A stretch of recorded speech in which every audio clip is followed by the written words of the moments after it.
Thank you, Mr. Chairman. So last November, while you were under consideration to become Secretary of Health and Human Services, Mr. Kennedy, you said, quote, if vaccines are working for somebody, I'm not going to take them away. No exceptions, no ifs, ands, or buts. You would not take away vaccines from anyone who wanted them. Then last week, you announced that the COVID-19 vaccine is no longer approved for healthy people under the age of 65. In announcing the change, you said the vaccine will be available for anyone who wants it. Now, obviously, both things cannot be true at the same moment. So let's clear this up right now, Secretary Kennedy. Will you tell America that all adults and all children over 6 months of age are eligible to get a COVID booster at their local pharmacy today? Hello, everyone. Today, I want to talk about a Senate hearing that's making headlines the questioning of Secretary Kennedy, our Secretary of Health and Human Services, over his decision regarding COVID-19 vaccines. Now, the clip is being spun in every direction, but let's strip away the noise and look at the facts, because what I saw in that exchange wasn't weakness or dishonesty. It was leadership, rooted in science and in service to the American people. Anybody can get the booster. I'm sorry? Anybody can get it, Senator. Anybody. So you're saying that is now the official rule of HHS. Anybody is eligible to get a booster by just walking into the pharmacy. It's not recommended for healthy people. No. If you don't recommend, then the consequence of that in many states is that you can't walk into a pharmacy and get one. It means insurance companies don't have to cover the $200 or so cost. As Senator Dr. Cassidy said, you are effectively denying people vaccines. We're not going to recommend a product for which there's no clinical data for that indication. Is that what I should be doing? What you should be doing is honoring your promise that you made when you were looking to get confirmed in this job. You're going like this. And that is, you promised that you would not take away vaccines from anyone who wanted them. You just changed the classification of the COVID vaccine. I'm not taking them away from people, Senator. It takes it away if you can't get it from your pharmacist. Well, most Americans are going to be able to get it from their pharmacy for free. Most Americans will be able to get it from their pharmacy for free. The question is everyone who wants it. That was your promise, No, I didn't. I never promised that I was going to recommend products for which there is no indication. When you said... And I know you've taken $855,000 from pharmaceutical companies, Senator. Did you hold up a big sign saying that you were lying when you said that? Because you are the one who said you would not take them away. Now, Senator Kennedy, I'm not taking them away from anybody. Secretary, you want me to indicate a product for which there is no clinical data? Senator, is that what you want? Secretary Kennedy, you said you wouldn't, and now you did. I'm not taking them away. Everybody can get access to them. No, they can't walk into a pharmacy the way they could last month and get access. It depends on the state. It depends on the states. A year ago, but they can still get it. Everybody can get it. Everybody can get it, Senator. So look, let's move on. You clearly are taking away vaccines.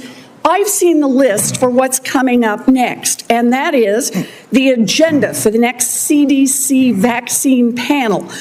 And first up is ratifying your COVID actions. Second is hepatitis B is on the agenda.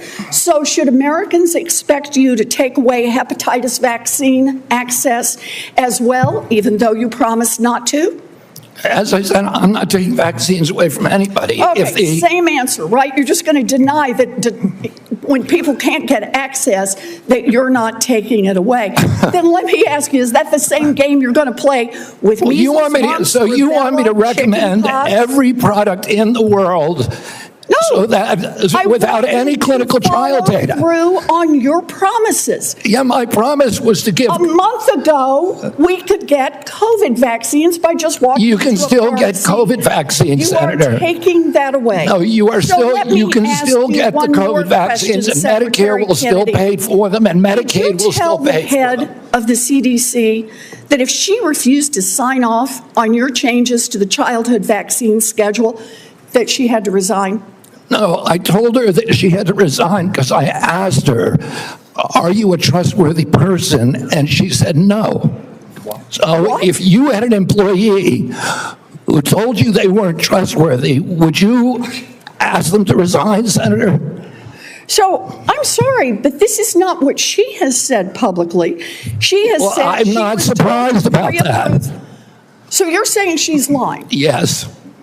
Every conversation I had with her, there were witnesses. Let me get this straight. This is the same person that less than a month earlier, you stood next to her and described her as unimpeachable, and you had full confidence in her, and that you had full confidence in her scientific credentials. And in a month, she became a liar? Yeah, you should ask her what changed. And by the way, a month ago, you were voting against her. Oh, because you thought she was either incompetent, ineligible, or unsuited to the task. I voted against her because I was afraid she was going to bend the knee to you and Donald Trump. And it looks like she didn't bend the knee, so you fired her. Look, you're putting America's babies' health at risk, America's seniors' health at risk, all Americans' health at risk, and you should resign. First, there's this claim that Secretary Kennedy broke his promise. A senator pulled up a quote from last year where Kennedy said he would never take vaccines away from anyone who wanted them. That statement is still true today. No vaccine has been taken away. If you want a COVID shot, you can still get one. Walk into a pharmacy, go through your doctor, and you can get it. Medicare and Medicaid still cover it. That's the reality. What changed isn't access. What changed is the recommendation. That's a huge difference. Recommendation is not restriction. And so why the big guidance shift? Simple. Science evolves. Over the past year, the data has shown that COVID vaccines are most effective for people over 65, the immunocompromised, and those at higher risk. For younger, healthy people, the benefit less clear. Now, imagine the outrage if HHS had kept recommending shots for asterisk, everyone asterisk, without strong evidence.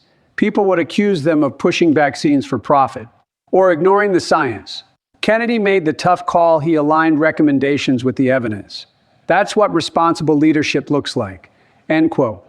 The senator argued that by not recommending the vaccine for healthy people, HHS is effectively denying access. But that's just not true. Access is still there. Nobody is banned. Nobody is shut out. What changes is that insurance companies may not be required to cover the cost for groups where the data isn't clear. And you know what? That's fair. Taxpayer dollars and insurance coverage should go toward treatments and products that are backed by solid evidence. That's called accountability. That's called integrity with public funds. What we saw at that hearing was political theater. The senator wasn't focused on protecting Americans. He was focused on scoring points. Instead of listening to Kennedy's reasoning, he kept repeating the same accusation. You're taking vaccines away. But repeating something doesn't make it true. The truth is, Kennedy drew a line. He will not recommend a medical product unless there's real clinical data to support it. That's not a betrayal. That's science. That's honesty. That's exactly what we should expect from our leaders. Then came the scare tactic, will you take away hepatitis B next? Let's be clear. Hepatitis B, measles, polio, and other vaccines have decades of proven data behind them.